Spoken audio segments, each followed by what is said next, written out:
Happy birthday to James. Happy birthday to James. Happy birthday to James. Happy birthday to James. And many more. Happy birthday, James. Happy birthday, James. Hope you're enjoying your birthday. Mark out Mania. Mark out Mania. It's Saturday morning and we're marking out on Mark Out Mania. Hola. What's up, man? It's all good in the hood. Welcome to Saturday morning Mark Out Mania. Mark Out Mania, everyone. Happy birthday, James. We miss you, buddy. Yeah, we miss you, James, but we hope you're having a great time enjoying your birthday weekend. So everyone be sure to tell James happy birthday. And Zeus, what are we talking about this week? All right, well, take the Wayback Machine to the late 1990s. I think it was like, honestly, it wasn't until about 98 or 99 when I really started to discover ECW, Extreme Championship Wrestling. Oh yeah. And you know, the after magazines, you know, really, they all, and the old school guys all really badmouthed it. You know, and I just made it all seem like garbage wrestling and everything like that. So, you know, originally it took me a while to get on board with it. And because all you really had to do is just watch it. And I'm like going, well, hell, this is a lot like, you know, Mid-Atlantic back in the day. So, you know, I'd seen Rob Van Dam as Robbie V in WCW. I'd gotten some of his matches from All Japan with the Tape Traders, and I'd always liked this guy.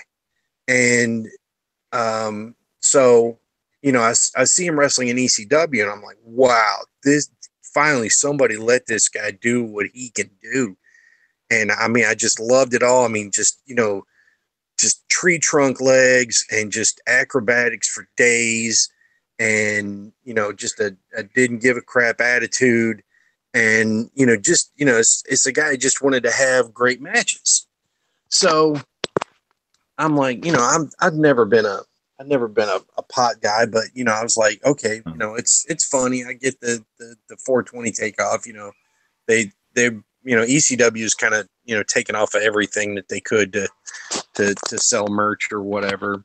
And, so, you know, I'd seen, you know, enough to where, you know, when ECW announced that they were coming to North Carolina, I was like, yeah, I'm all there, man. You know, I had to go. And so, when I got there, I bought two Rob Van Dam shirts. One of them you can see in the photos I posted on Twitter. And then they announced off of Rob Van Dam's website that he was coming to this place in Monroe, North Carolina, which is outside of Charlotte, is called the Main Event Gym, and they were going to be selling tickets for an upcoming ECW show, and you get a meet and greet with Rob. Oh wow! And yeah, and so so I go to we make the road trip down to Monroe, which is, I mean, it's honestly it's in the middle of nowhere. I mean, it's not a convenient drive from just about anywhere. So we get to this place and there's easily 300 people there when I get there. And I mean, you're talking about, this is 1999. This is not, you know, Facebook. This is not even, this is not even MySpace. Yeah. I mean, this is all just really a lot of, old boards and word of mouth and off his website type things. It's not even Friendster, which was before MySpace. Oh God, I didn't even see. I wasn't even on board for that. So, so we get there and Rob shows up, and I drew this picture of him, and back then he was the ECW World Television Champion, and one half of the tag team champions was Sabu. And I really love those ECW tag team titles, and the new the new TV belt, the final TV belt that they had was really nice. But that was I didn't know what that looked like so much before I drawn that picture, and I believe I was using photo reference of that for that picture I drew of him from a one of those George Napolitano magazines. Oh, okay. And and I tried to add in some of the the Japanese, the anime influence, and back then we just called it Japanimation. That was the name of it. I remember, being like Japanimation, or like when we were kids talking about Robotech and Speed Racer and all that stuff. It's like, Japanimation is the best. Yeah, we exactly. Anime. Well, I started hearing anime around 94. I started hearing the term anime, but yeah, I mean, it's like, but it still wasn't, it wasn't that common of a word. Yeah, it was still in that. It was still in that period where people were still, because there is already a thing of calling it Japanimation. So yeah. I mean, we really didn't. I mean, it's I mean, because using Japanese words was pretty foreign to a lot of people back then, even still. So I drew this picture and made a color copy, and then I drew the other. I drew like a logo for him too, and as a big fan of the original Dragon Ball, I put this two-armed dragon twisting through the R and the V and the D, and Rob's always using the yin yang symbol, so I put that in there as well. It's not a great design, but it's a good design for somebody who wasn't, I wasn't like overthinking it, and I wasn't, as refined and smart thinking as I am now. I wouldn't do it exactly like that nowadays, but I think it looks pretty badass. Yeah, I think it turns out pretty good, and so I get to meet Rob, and he's really cool, and you could tell he's tired. And what nobody knew was that the night before he came to Monroe, he was in Buffalo, New York, at an ECW show taping the night that he lost the tag team titles on his own, because that was back when they weren't letting Sabu wrestle because he was quote unquote injured. Oh, okay. So Rob had to defend the tag team titles by himself against the Dudleys, and with the help of Just Incredible at the very least, if not Lance Storm as well. The Dudleys had won the tag team titles the night before. So Rob only had the TV title with him. And I didn't even I was just so dumbfounded to meet him anyway, I didn't even ask, and we took the pictures, and yes, I still had hair back then. And talked, and Shohei Giant Baba had recently passed away.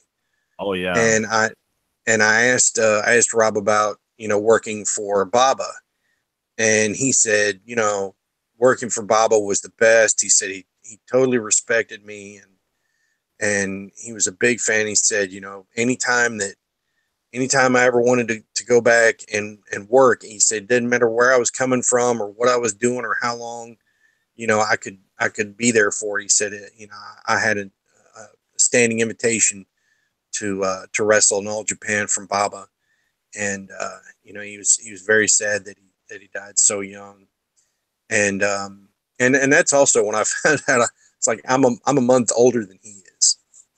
Oh, and, really? Yeah, and so so Rob Van Dam's going to be 48 this year, so so it was nice because we did get to talk for a while, and we did get to to chat, even with this big line of people, it's probably only about 5, 6, 7 minutes, something like that, but it was pretty cool. And they were also, he'd done a promo photo at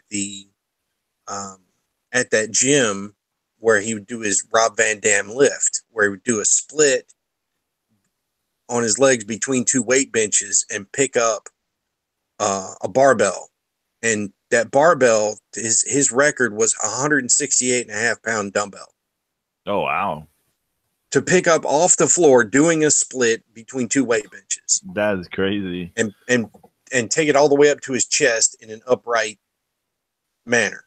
It's like the retarded strength that he had, I mean, was mind-boggling to think about that. I mean, to even try to pick up like a 20-pound weight like that is crazy. And some weightlifting federation actually made it a competitive lift, but nobody could ever do it. It's like nobody that trained weightlifting could do that kind of, stuff. It was really ahead of its time. It might come back, but it's nuts to think about, him doing that. So anyway, fast forward a little bit, and I sent him an email on his website saying, and I'm marking out on this email. I'm like, thanks so much. You're the greatest in the world, all this stuff, and I'm glad you recognize the Japanimation and the artwork I drew for you. And he sends me back a reply. He's like, hey man, really loved it. It was nice to meet you. I've been thinking about doing a comic book, and I think you might be the artist for the job. Let me know what you think. Whoa. And I made a copy of that email. I still have it. And of course, you got to keep that. Yeah. And so I didn't know anything about drawing comic books, really at this point in my life. And so, my head starts spinning, and I'm like, oh my gosh, I've been drawing wrestlers and wrestling type things for all my life. And, I'm like, wow, this is a crazy, incredible opportunity. And so I'm like freaking out. And I'm like, I know I'd seen comic book art before, but I didn't know where to get the paper. And we're talking about like Rob was coming back for that Charlotte show in just a couple of months. So I didn't have much time to work on this. Right. So I found basically just a large drawing pad. It's I believe it's 11 by 17, might be 12 by 18 as a matter of fact. And I bought blue line pencils because I knew that's what comic book artists drew on with. And so I'm like, okay, well, and without even really asking him what his idea of the story, I just wanted to try to put something out where he could say, oh, yeah, that's kind of the idea, what I'm going for. So I was like, well, let me show him that I can draw a match, type of, comic. Yeah. And you're really getting yeah, and it's really hard to see. They make blue line paper, for a reason. And so anyway, I'm probably going to ink these one of these days here soon. So, but I had these characters called Hans and Con. It was a takeoff of the Saturday Night Live skit Hans and Franz. We want to pump you up.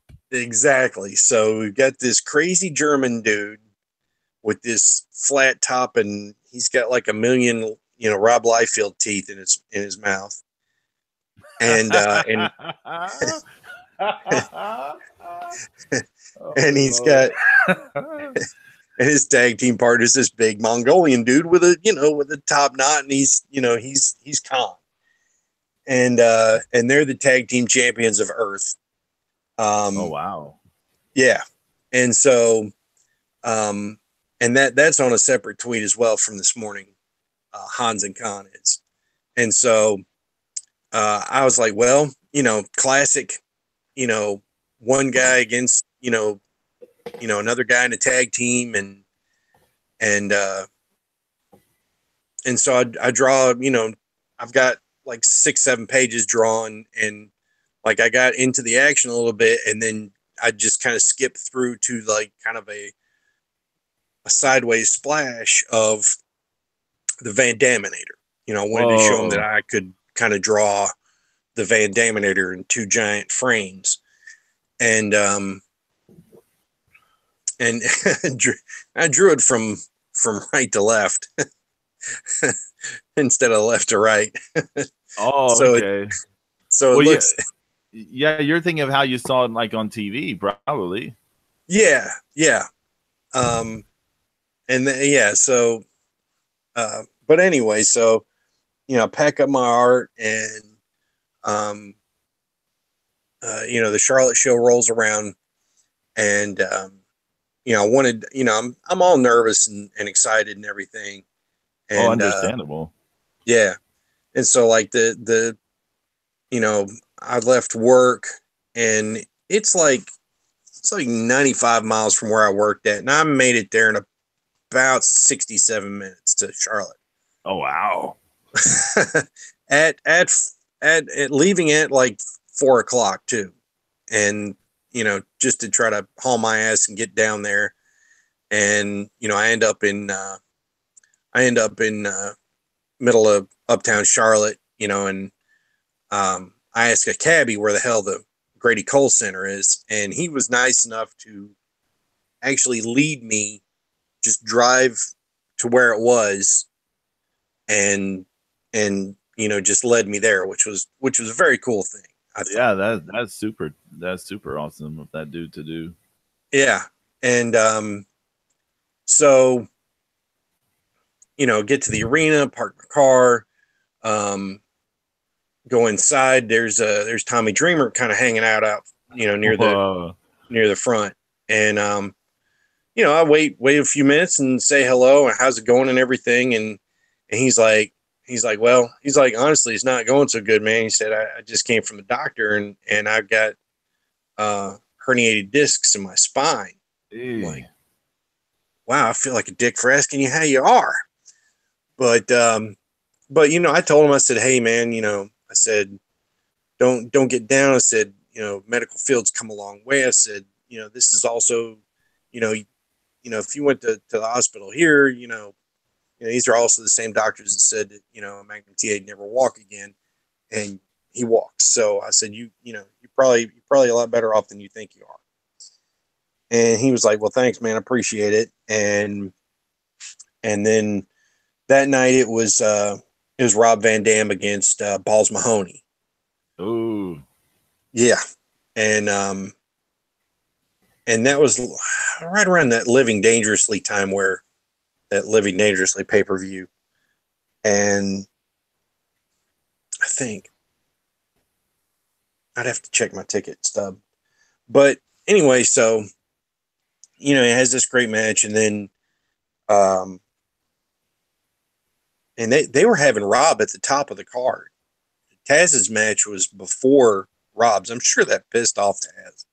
But yeah, everybody was, yeah. I mean, you're the world champion, the world TV champion's got the main event. So, so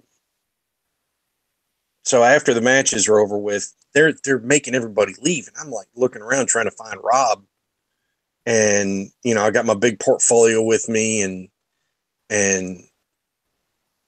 I'm just like, holy shit. And they're like making me leave, and like I see Just Incredible, and I'm like, hey man, what's up? Just talking to him, just trying to stall. Yeah. acting like I know him, because I didn't really like it back then. I was just like, going, hey man, what's up? How's it going? And the security guys are like, out, out, out. And I'm like, shit. So the stairway leads up to an upper level that takes you out of the building, and I'm like looking over the top of the building, and then I finally see Rob and Sonia, his wife at the time. Oh, okay. And I'm like, Rob. And I hold up my portfolio. And he like sees me. He's like, oh, and he waves me down. And so I start going back down the steps, and one of the guys tries to stop me. I'm like, no. I'm like, Rob told me to come see him. And he's like, oh, okay. I'm like, just move. And so, and thankfully it wasn't those Atlas security guards, those mafia looking motherfuckers were scary as fuck. They were at some of the shows. They weren't at the Charlotte show. I don't think. They're always dressed in black. Yes. Yeah. Yes. Okay. Look like they're gonna shank you at any moment. Yeah. I mean, those were some surly looking dudes. I mean, you talk about, adding to the effect of a live show. I mean, not knowing if the security's gonna, have you, fitted for cement shoes afterwards is, that's definitely a great reason not to bring in your laser pointer. Right. So, yeah, which anybody that brings in a laser pointer to a wrestling show should have their hand broken. So, so I show Rob the stuff, and you know what he says? Oh what? Man, that's great. He's like, I wasn't thinking of having any wrestling in the comic. I'm like going, what? Yeah. He's what? Like, yeah. He's like, I was mostly just thinking about having it, having my character, walking around and talking about stuff and, philosophizing and I'm like, you're Rob Van Dam, the wrestler. You're not, you're not Bruce Lee. I'm like, but I'm like, so anyway, it's a great meeting. And I was like, I'm gonna put ink over top of this and make it look kick-ass. And he's like, oh, that's great. Well, later that year, a couple of really, bad twists happened. And one of them, I think the first one was Sonia was in a jet ski accident. And that took up like a lot of his free time. And then not too much longer after that is when Rob hurt his ankle, ended up having to give up the TV title. Oh, yeah. Yeah. And so he was, it's like he's busy with his wife. He's busy rehabbing. And then the next thing you know, he's jumped to WWE. Oh, right. And, with the fall of ECW and everything else, and then my own crap that was going on in my own life, it never got finished. And by the time that I was in the position where I could finish it again, he was in WWF, and WWF at the time had to deal with Chaos Comics. Yeah. They do like a Mankind comic. Yeah, they did like a Mankind and an Undertaker. They did several. Yeah. And I was like, well, there's no way in hell that I'm, that nobody, me in the middle of North Carolina is going to, be able to pull this off. And not to mention his huge popularity. It was, pretty much, I gave up. I'm not going to lie. I gave up, and I shouldn't have. That there's nothing like fighting until you can't fight anymore. Well, and also Rob knew you. Yeah, that's true. And that's very true. But, also, like, this comic book was not that, it wasn't great. I mean, it was, right. I think it's good, but, you're sitting there with a guy who had the ability to kind of play with different styles, because there's some kind of manga, anime look to it at times, and then other times there's a little bit of super deformed look to it, and then it just kind of you know, I didn't have, it wasn't me, a penciler, an inker, a colorist, a letterer. You know, I'm doing it all myself, Yeah. you know. You're And DIY. so, right. So at the very least, I would have, you know, I could have potentially, you know, gotten into chaos with this thing, just at least for, you know, a one-shot book, you know, but I, I didn't try. I felt defeated, and I felt like, you know, it wasn't going to happen. And so I made the excuses, you know, it's all on me, but I did keep it all. So, you know, after I get these pages inked and finish up, you know, kind of make it a finish the little story, make it a little mini comic, and you know, I'll see what, you know, send it to Rob, see what he thinks, because you know, his life is in a whole different direction now. He might be, you know, receptive to being on board with it. So, you know, comic book, you know, publishing is cheaper than it ever has been, and you know, it's something that I would love to do, and it's something that didn't happen, that could have happened, that it's not dead yet. So I'm pretty, you know, pretty thrilled. You know, comic book art boards are easy to buy nowadays here in the States. So, you know, I'm you know, definitely a good time to you know, move forward with that. Wow. Yeah, I mean, yeah, just thinking like my experience in the fine art world is like, which is not the same as comics, I know. But like, if you know people, I mean, that's like makes like so big a difference in like almost every opportunity. And I'm like, oh, you might have been able to get in, like on that, like during the chaos stuff, just because you knew Rob. He could have been like, hey, can you give this guy a shot? Yeah, I mean, you know, it could have, you know, it's like, hey, he's already got this much done. Right. But that's awesome, though. Did you have any conversations with him like after he went to WWE, or? No, I had not, and you know, his popularity just skyrocketed. I mean, Yeah, he was just, you know, it just was so hard to, you know, and like his website shut down, and like it wasn't even easy to get a hold of guys like that. If you look at that tweet, I just put in a comment. I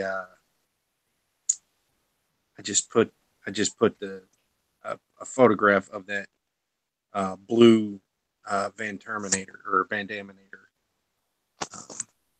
so you can kind of see how it's going the wrong way. But so yeah, because I mean, you know, I loved Tiny Toons. I love Tiny Toons. I loved all the wacky stuff that they did and talked about, and so it's kind of like the, you know, the folding chair gets kicked into Hans's face, and it, you know, forms his face, and you know, you know, it was a pretty cool thing, and really, you know, I was this close to doing the first Rob Van Dam comic book, and I should have, you know, and his vision for that comic was pretty interesting. Yeah, it's almost like a Seinfeld comic book. It's like I'm like, you realize it's gotta be about something. I'm like, you gotta have fighting in it. Like, everybody knows you're the fighting guy. You're the wrestler. You're gonna have to fight bad guys at some point. People aren't gonna buy 24 pages of you just blah blah blah, and you know. It makes talking about how great Reed is. Yeah. Oh my God, that would have been something. It makes me wonder. It makes me wonder if he was like a fan of indie comics and stuff, like small press comics, because that's what it sounds like. Someone's small press comic of like like back in that time, people would just make like DIY comics, and there'd be like just a lot of talking heads, like just about relationships and stuff. I'm trying to imagine like just people like imagine the cover. He's all badass in this fighting pose, and people are like, Rob Van Dam comic. This is so awesome. And then they open it, and it's like, hey guys, he's just like walking or like around trees in a park, or he's like in a pub, or he's at home lighting up like this, and hey, this is how I feel about weed. And then yeah, really. Let me tell you all the great things about weed. And everybody that I ever hear talking about weed, they always say, the reason it was really cut out was because, hemp paper is awesome paper, and it's better than wood pulp paper, but you can't, that the paper mill industry shut them down. It wasn't because it was being smoked, it's because it made better paper. And it's like, you go into any one of these, hemp stores and you ask for hemp paper, and they look at you like you're out of your mind. Like, what are you talking about, hemp paper?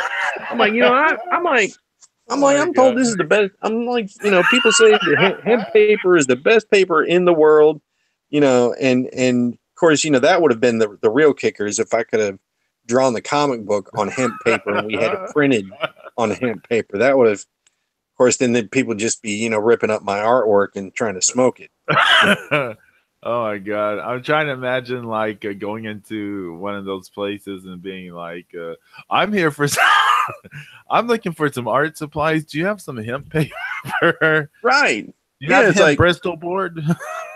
Yeah, they got like no, we got like bracelets, and we've got like oil and stuff like that. And I'm like, well, where's the paper? What are you talking about? I'm like, you not into fucking hemp paper? You never heard? Because I mean, that's the first thing. If I ever meet Joe Rogan, I'm like, fuck is the hemp paper at, dude? I'm like, why is if hemp paper is so good? Why haven't you started an industry? Why haven't you started printing? Rolling out fucking hemp paper. Why? Where's all the rest of these plants going? Why aren't we making hemp paper? If you guys are smoking all this weed, you're not smoking the fucking stalk. I know that. So what the where the hell is it? I feel like I'm looking at like Facebook or something now, because there are people who are very pro pot, like in my Facebook, and sometimes I'll see stuff about like, it takes 100 years to grow these trees, and it takes only 100 days to grow, the hemp to make, that much paper. And but I've never stopped and thought about it. Like, where is all this hemp paper? Like, why isn't someone like, even if the big companies are against it, why isn't there like a smaller company being like, we're gonna break in, we're gonna revolutionize this? Yeah, exactly. Because I mean, if it is that easy and it is that plentiful, I mean, it's got to be cheap. I mean, come on. I mean, let's get on it. Looking back at the picture of me and Rob, he signed my T-shirt that day too, and Francine had signed it that night in Concord, and she was super nice, and that was during that time where Shane was kind of transitioning out of being the champion and the number one guy into that kind of that grizzled veteran, and he wasn't even at that show, but Francine was. And it was funny because when Rob saw the Francine's autograph on her, he's like, oh yeah, he's like, I wrestled Jerry Lynn that night, right? And I'm like, yeah, you did. Of course, another thing I didn't know is like he was only wrestling Jerry Lynn or Lance Storm or Spike Dudley, at that point, it's like how the hell did you remember who you wrestled? I was like, oh, it's one of like 3 guys, most likely. You're not gonna, be too far off. But and I mean, he's just, like I said, he was a cool dude. It was a great thing that almost happened. And Sonya had the idea, and we even sent him the artwork scanned of the logo, because they were going to make temporary tattoos with that dragon logo. Oh, that would have been badass. Yeah, and you used to be able to buy that stuff and put it on and just print them yourself. Right. But I haven't seen that in a long time. But yeah, she was super nice back then, and I mean, they both were. I mean, he was, like I said, just right at my age, and it's just like Jericho. Jericho and I are born a day apart. Oh, wow. So I was super stoked to see him, that he won the New Japan Intercontinental title last night. Spoilers. So, yeah. Spoilers. Oops. Sorry. We don't really talk about modern stuff here, but I mean, but kind of going back to the art. I mean, that's kind of what brought you and me and Jimmy together is wrestling and art. Oh yeah. I mean, and you've shown me that we can be really prolific and put out a lot of art and it still be good, and like the more you do, the better it gets. Is the way I feel. There are so many great, like on social media and stuff like Twitter and what have you, Instagram. There are so many great like artists and illustrators like doing wrestling related stuff right now, and for a while. But like especially like these past few years, it's like everyone is like, hey, I can just do it and just throw it out there. And it's like the best thing about that kind of thing. Anyone can just do something and put it out there. They don't have to wait for someone to put it out for them. And and I mean, it just I mean, there's a lot out there, and I mean, I like that. I saw somebody had retweeted this guy he'd literally reproduced in drawings four famous photographs. One of them was like Bob Marley and Marilyn Monroe, and I mean, he's just taking these iconic photographs and just redrawing them. He was all proud of himself, but I'm like, but you don't own that. That's not your art. It's a nice it's good technique, but if you don't, you can't sell that. I mean, you can sell the original, but you can't like, claim it as your own art, because that's one thing I think a lot of people that are learning to draw these days just don't understand, is how copyright law works. And there's one guy that draws. There's one guy that does a lot of wrestling art, and I'm not going to call him out by name, but he copies iconic photographs. Iconic, I mean, really iconic, especially WWF and WCW, studio photography. And he redraws them, into his work, and he doesn't understand that it's not his work just because he redraws it. He's like, I'm not photocopying it. It's like, it doesn't matter. You're reproducing these things almost exactly, because like I told him one time, I was like going, hey man, you didn't have to draw every single one of Ultimate Warrior's crooked ass teeth.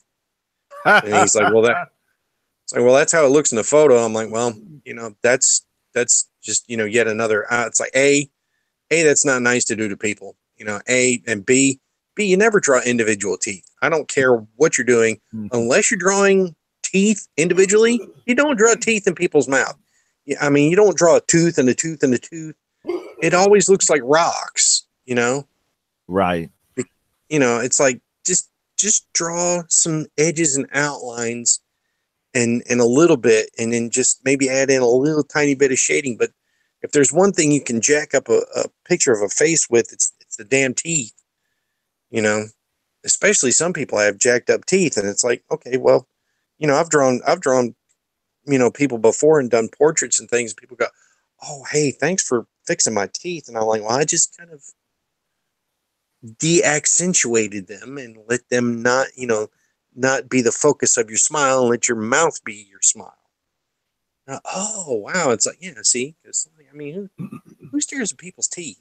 You know, well, this guy here is drawing big fat outlines of them. Like, yeah, Yeah, teeth can be a minefield in a way. Uh, I know this like from my own experience. Sometimes, yeah, I've like gone for the teeth, and I'm like, I probably shouldn't go for the teeth, but I'm going to go for it. It depends if you're, you know, what you're going for. I guess if you're drawing like a vampire, you're probably going to go for the teeth. oh, absolutely. But I mean, But just like, yeah, yeah, I mean, if you're doing a portrait of people, you probably shouldn't do the teeth unless you know it's like a specific thing they're known for or whatever. Yeah, right, you should probably steer away from the teeth. Just yeah, do but a basic, you know, cartoon for the teeth. So yeah, I mean, it's just like just to emphasize, be jacked up chiclets, you know. jacked up chicklets. I still find your comment earlier about the million Rob Liefeld teeth like hilarious. How many teeth does a mouth have? 1 million? Okay, I'll draw 1 million. Rob Liefeld was hilarious. That whole He, time, yeah, the Image Comics people when they oh were, yeah, oh my god, his art was so whatever it was. oh yeah. I mean, and he knew it was bad. I mean, we met him. Me and my buddies, we met him uh, about 7 years ago at Heroes, and super nice guy. I mean, he does. I mean, he so doesn't give a shit about, you know, what people think. Right. You know, it's like he's like, yeah, I know it's, you know, it's like, I know it was bad. I know, you know, he's like, I did the stupid Levi commercial telling everybody I knew, you know, I didn't know what I was doing. I was tracing other people's stuff and hodgepodging it together. It's like, come on. You know, he's like, I know it was bad. You know, it just that's just what I did back then. Yeah. Going back a bit on the stuff about like using references and stuff. You and I've had some conversations about this before. Um, you know, you should try to. It's okay to use references like photo references, but you should try to, you know, tweak it a little bit, at least a little bit, and or if maybe use multiple, you know, multiple references and take bits from here and there, and you know, put something together. But yeah, it's one thing if they're just selling the study that they just did based off this photograph, like they're just selling the original piece. But it's another thing, is you're alluding to, a lot of them, and this happens in the comic art stuff as well. People will sort of reproduce famous pieces and then make prints or T-shirts and things like that, and you're like, well, what are you doing? Like, you can't do that. Exactly. Yeah, and that's the whole thing. Is you know, I and when I'm doing, you know, more portrait looking art, you know, I mean, it's especially like the Taya I drew. I mean, yeah, I was looking heavily at like I was looking heavily at like 3 or 4 photos off of her Instagram for that. But you know, once again, I added in, you know, I added in the bandana, I added in the, you know, the hair. You know, I had to recreate that hair completely because it, you know, there not a lot of photos of her with those braids in like that. So, you know, that, and you know, adding jacket and all that stuff and different things. But you know, hey, look, Zero's here, Yeah, Zero. and you know, so I mean, you know, as artists, I mean, you know, it's like I said, you know, when like the Aztec headdress I put up, that jaguar, I know I was looking at something. Right. I know I was looking at something. It might have even been, oh God, I don't know if you're reading. How old are you again? I am. Let's see. I'm getting really old because you can tell I have to think about this. I am 42 at the moment. Okay. All right. So yeah. So I got some time on you. But do you remember? You would have been. I think this was about 84, Okay. 83. Okay. So I would have been around 9 or 8. Yeah. They were doing some comics in Marvel, and there was one that Bill Sienkiewicz did the cover. It was like a conquistador and an Aztec or Mayan dude warrior fighting each other. This sounds really familiar. Yeah, I'll have to search that. But it was either there from a historical book or something that I found that thing because my parents, I don't know if y'all had encyclopedias. Oh yeah. Before the internet, you had a set of encyclopedias. Yes. Mine were so old. Okay, they didn't have World War II in them. Whoa. Yeah. Wow. That's like super old. Yeah, they were like from the 1930s, early 30s. Right. And so it's like, you look up Battleship, it's like these old looking dreadnoughts and things like that. And, those just ugly, old, hideous looking ships and things. So I couldn't even, that's why we had to, one of the reasons we had to build our own models of World War II ships just because we didn't have anything else to look at. When it came for, learning about stuff like that. Because I loved World War II history when I was growing up. And, but I'm pretty sure that Aztec or Mayan headdress came from something else. But, I love using things for reference. It makes things more authentic. And I know looking at that thing now, I'm like, wow, that's really, I'm like, that's not where my really where my level was on back then. So I had to have been looking at something for that.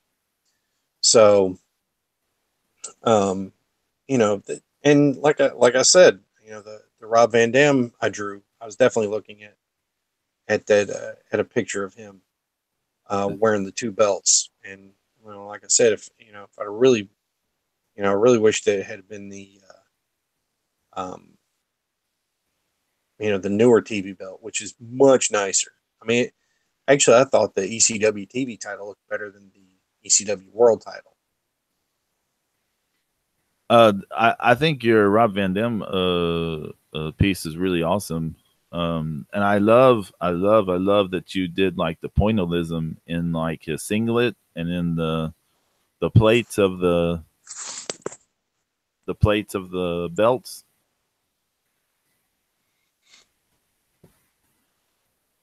I think I did. Oh yeah. Oh, it looks like you have some pointillism in there. Like in his singlet.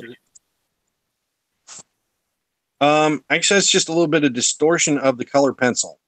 Oh, really? Man. Yeah. I thought that was the point of this.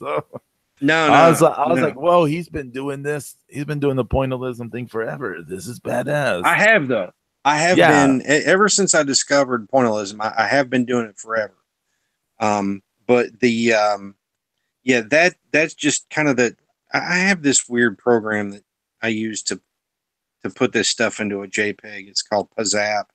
It's basically an app you can use online. It's like discount cheap Photoshop that you can't do a whole lot with. It doesn't have like a magic wand tool. But yeah, I did do pointillism for like his 5 o'clock shadow. But everything else was either color pencil or ink or magic marker, and like that the gold plates on the belts. That was all a gold paint pen back then too. Oh, okay. That's still pretty awesome. Yeah. Huh. You want to hear a really sad story. Oh One of the boy. first times I used pointillism, um, this girl I liked when I was in my freshman year of high school. Uh, I liked her, and then like I thought she liked me back, and then like she totally just started ignoring me for some reason or other, and so I drew a heart uh, with my name across it, broken in two pieces with a girl's hands holding it and her name on the bracelet on it. And like when we got back to school from the holidays, like I put that on her table in art class Oh no. and walked out of the room, and then came back in late, and like everybody was staring at me, but that was all in pointillism too. Oh boy. Yeah. So funny story from 30 years ago. But did you get the girl? No, nope, never did. Nope. And she's like, I've never felt. She told me later, she's like, I never felt so bad my entire life. I'm like, good. Oh man. I I'm not going to give names in this story, but when I was in high school, there was in one of my art classes, there are these two people. There's this girl, and we'll say we'll call her JJ. Okay, we'll just call her JJ. So JJ, she's pretty cool with people and stuff. And then there's this guy, and we're gonna call him. Trying to think of a good name. We'll say DJ. We'll call him DJ. Okay, now DJ, he's kind of spastic. He's really tall, and he's kind of spastic. And this is the '90s, so the alternative stuff is real big. So he's way into all that kind of stuff. He dresses weird. He's got like dreadlocks. He's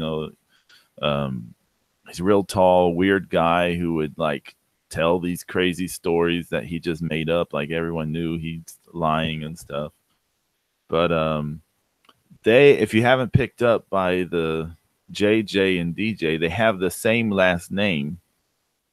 The same last name, but they're not, they're not related or anything. And so DJ, starts getting a bit of a crush on JJ. And he's like, hey, well, you don't even have to change your name. We should go out. And like, yeah, this one day in class, he like asked her out, and she, like everyone is watching, like we're all watching this go down. And she's like, no, I don't want to go out with you, And he freaks out. He freaks out. And he like goes out, he walks out of the classroom, and you hear like I don't know if you'll hear me pounding on the desk, but he's like screaming and hitting the walls and stuff, and like and we're all just like we're all just like watching this, like eating popcorn, like wow. Oh. It's terrible. And like our teacher had to like pull him aside and be like, people aren't, required to, return, your interest and all this kind of stuff. And yeah, no shit. Yeah, but that I just thought about that because of the high school stuff and everyone kind of like watching something go down. Oh my God. Crazy. I know.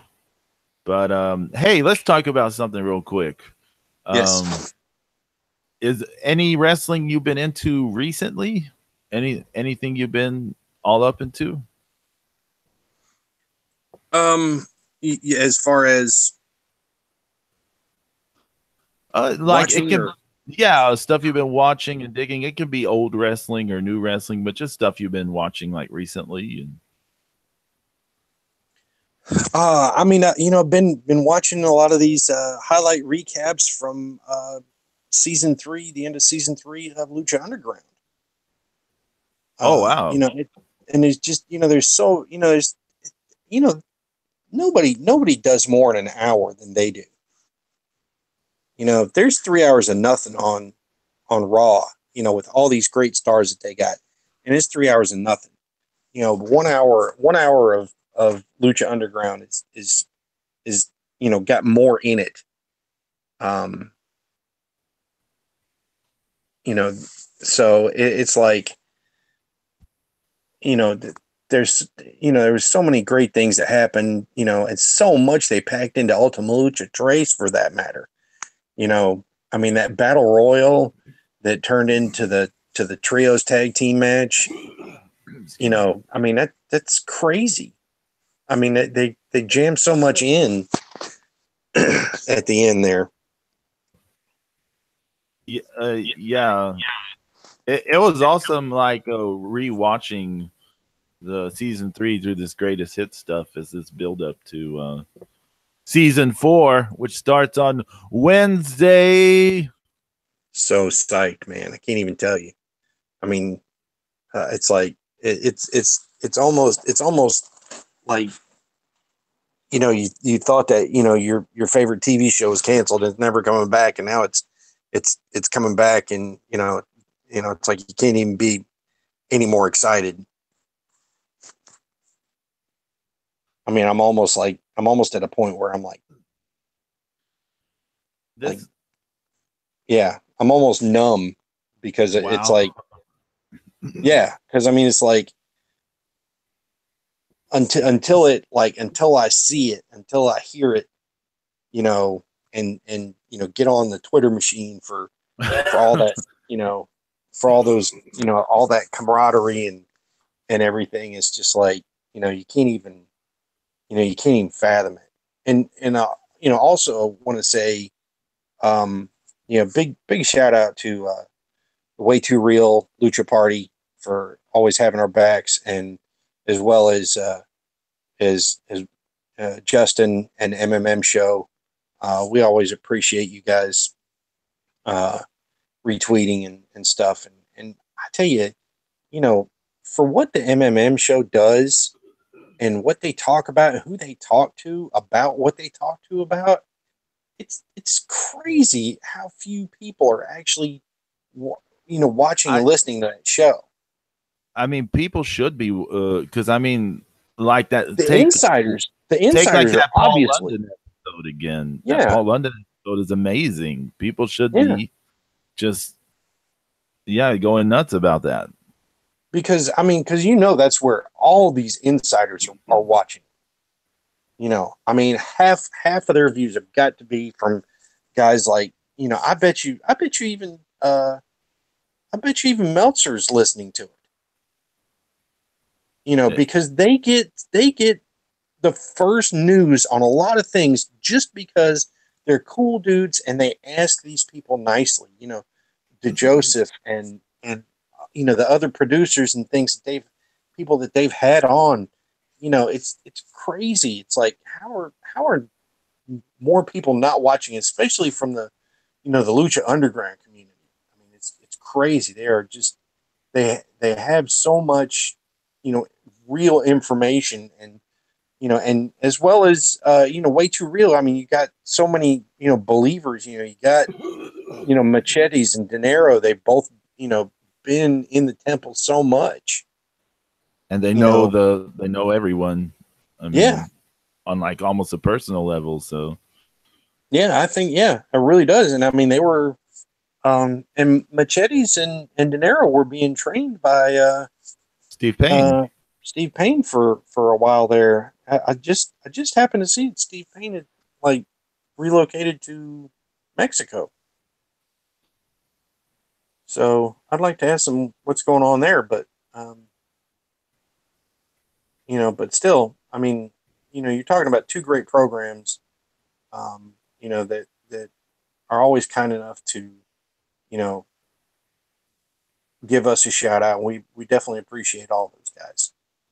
I want to give a shout out to in the chat room to Flues, YYH, and Zero, and Brother Maker.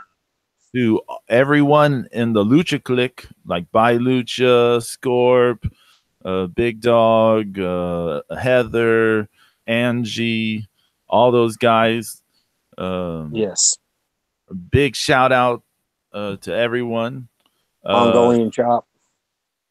To we're talking about next week, Wednesday, of course, is Lucha Day because Lucha Underground season 4 starts. Season 4. But I am so hyped for this week because on Monday, I'm going to, this is a little self promotion, a little warning there, a little self promotion. On Monday, I'm going to start releasing my next little music project. It's a 6-song EP called Summer. So what?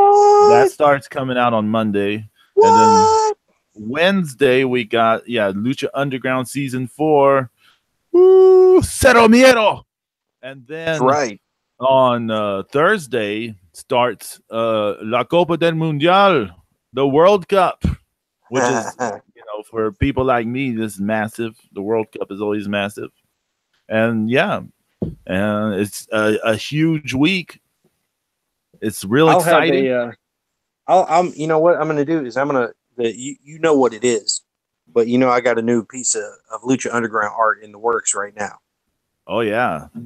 So I'm gonna debut that on Lucha Underground Night. Ooh. Yeah, and what I was thinking of doing too is redoing my pin tweet and putting everything I've been doing. And it's crazy. It's like for the last 2.5 years now, I think, since season 2 started. I think that's when I came on board, and 95% of everything I've drawn for the last 2.5 years has been Lucha Underground. Because the best.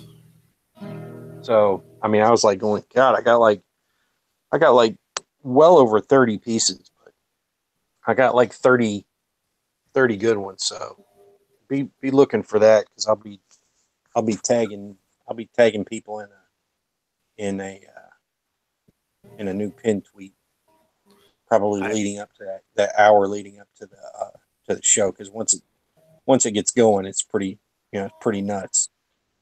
Can't wait and to if see you don't have the El Rey network, and you're not, if you're somewhere where you can't see it, you can buy it, the Lucha Underground season 4 pass on iTunes, which is probably your cheapest bet, to get a great digital feed of it. The only problem is you don't get it till the next day. You don't get it until Thursdays. But still, I mean, if you can't watch it live and you still want to see it and you don't want to, do illegal things, that's the way to go.